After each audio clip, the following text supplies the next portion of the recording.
Titanic news now, and it is the 100th anniversary of the Titanic disaster. Can you believe that, Andy? It feels like only yesterday that the Titanic was not at the bottom of the ocean. It seems like only yesterday that its very name was not synonymous with complete catastrophe. There are so many events going on to commemorate everyone's favourite ocean calamity. There are cruises going out to the exact spot where the Titanic sank. Some people are choosing to commemorate the anniversary by putting an extra piece of ice in their drink today.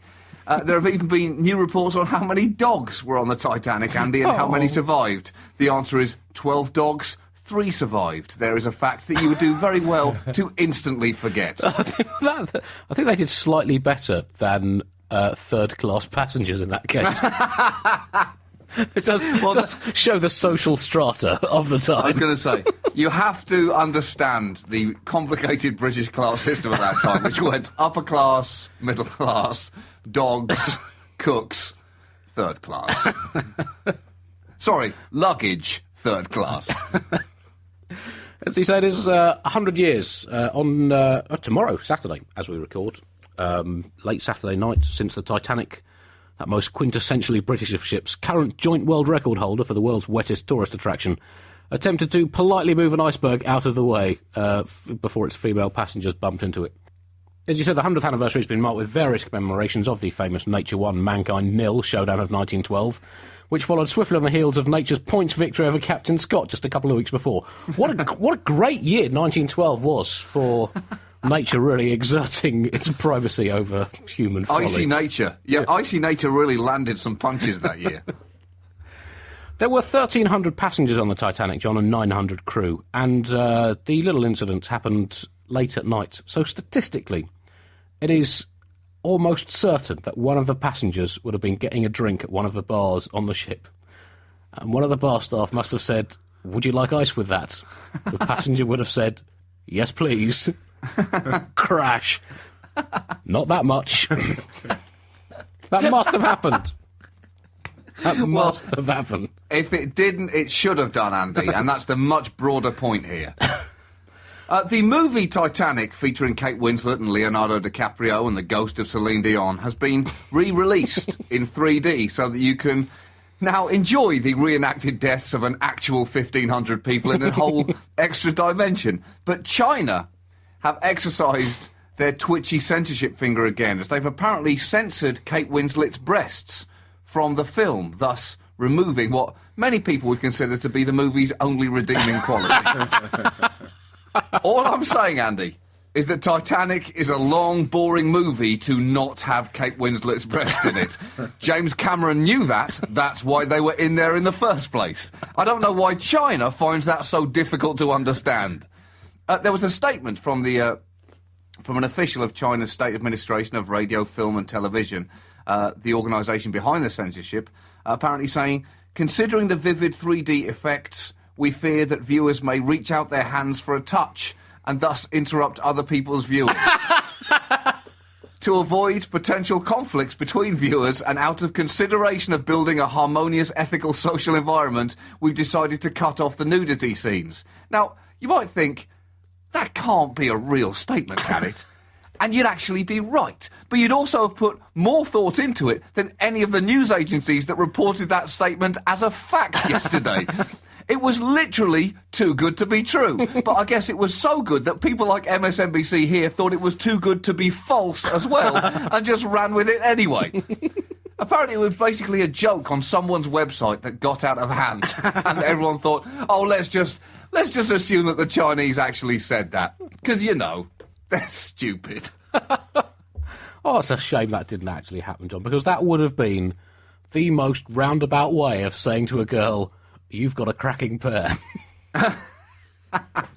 The Chinese state attempting to chat up Kate Winslet. It'd be the ultimate compliment for Kate Winslet. Well, exactly. That's right. The largest emerging economy on the planet is saying, "Listen, love, we just can't have them. It's no good. I mean, it's too good. That's the... Oh, Pippa." Now, some people are holding special viewing parties of the movie, one screening took place in a swimming pool where people watched in period clothing, sitting in rowing boats on the water amongst dry ice. And Andy, I wonder if, when people were floating in the frozen ocean 100 years ago, waiting for rescue or death, I wonder if they were thinking, oh, in 100 years' time, do you think anyone will remember us? How do you think they will do that? With a solemn ceremony? Or with a re-release of a highly profitable blockbuster film, but with added controversy about the WAPs being taken out?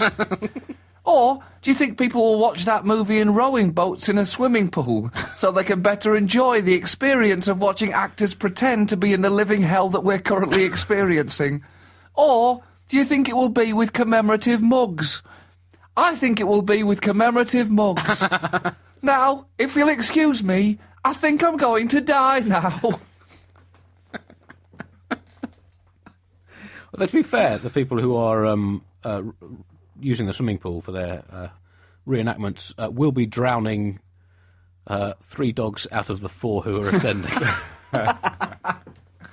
Well, listen, if you want to feel closer to the movie, then that's the kind of thing you have to do. That's right. Well, what was the Titanic's legacy? Now we're 100 years on, we can view it with a bit of objectivity. Well, I guess one lesson learnt was that ships should probably take a bit more care not to slam snout first into icebergs. Mm-hmm. Yep. No longer consider a rite of passage for a new ship to prove how tough and masculine it is by ramming an iceberg. So I guess that's a step forward. I guess we've also learnt not to ignore warnings that there might be icebergs in the way. The Titanic apparently ignored 6 ice warnings. And again, that is a very British level of stubbornness. And we cannot possibly inconvenience the ship. I'm sure everything will be fine. Also, there were only enough lifeboats for 1/3 of the passengers. Now, with hindsight, that does look like an administrative howler, but in those days, these kind of things just gave you the added opportunity to be even more British about stuff. No, I insist, after you. No, please don't mind me, I'm waterproof. No, you first, I'm descended from fishes, I'll probably be fine. No, really, I've always wanted to know what whales talk about when they're under the sea, and we can't lip read them, so this could be the perfect opportunity to find out.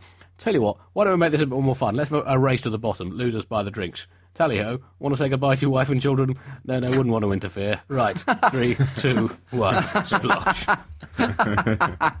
We've also learned if you are a nearby ship, do not ignore distress signals, mentioning no names, the SS Californian. And I've got a bit of new observational material about the Titanic as well, John. It's never been my strong point, as you and various audiences well know, but thought I'd move sideways into observational. I'll tell you another way in which men and women are different. Women, well, they would probably survive an early 20th century naval disaster, but men, they'd almost certainly die. What's up with that?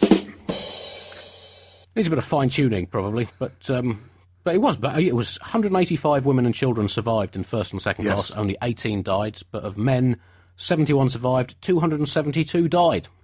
Kept pretty quiet about that, Mrs. Pankhurst, didn't we? I think, John, if women want equal prize money at Wimbledon, they should have died in equal quantities on the Titanic.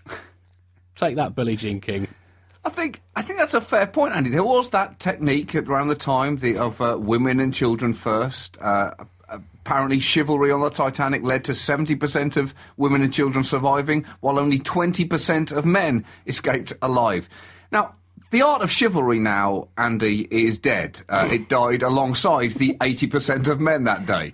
And next time you don't hold a door open for a woman, you should turn around and scream at them through the closed door, I'm not doing this, because it starts here, doesn't it? It starts here, and it ends with me drowning in a frozen Atlantic Ocean. Unbelievable! Also, more British people died than Americans on the Titanic, Andy, because a study was released saying that at that point in time, British people were more polite, while Americans were more assertive. But Americans should not feel bad, Andy, about their ancestors elbowing our ancestors out of the way, because that was ultimately a truly honourable death for the British people on board that ship, Andy, because for Vikings to enter Valhalla, they had to die violently with a sword in their hand. For British people to enter British heaven, we have to do so basically completely unnoticed without causing too much of a kerfuffle. And we did that day, Andy. We did. So I guess the only question remaining with the Titanic now is, could it be repaired? Well, Stranger things have happened, John. Actually, I'm not sure that stranger things have happened. But if ever there was a time for the Titanic to be fixed, it has to be now. There must be some ludicrous oil sheik or Russian fueligarch who wants something other than a football club to piss his people's money away on. And the Titanic, John, arguably only slightly more of a wreckage of its former self than Fernando Torres was when Abramovich bought him for Chelsea. So I think this could be on the cards.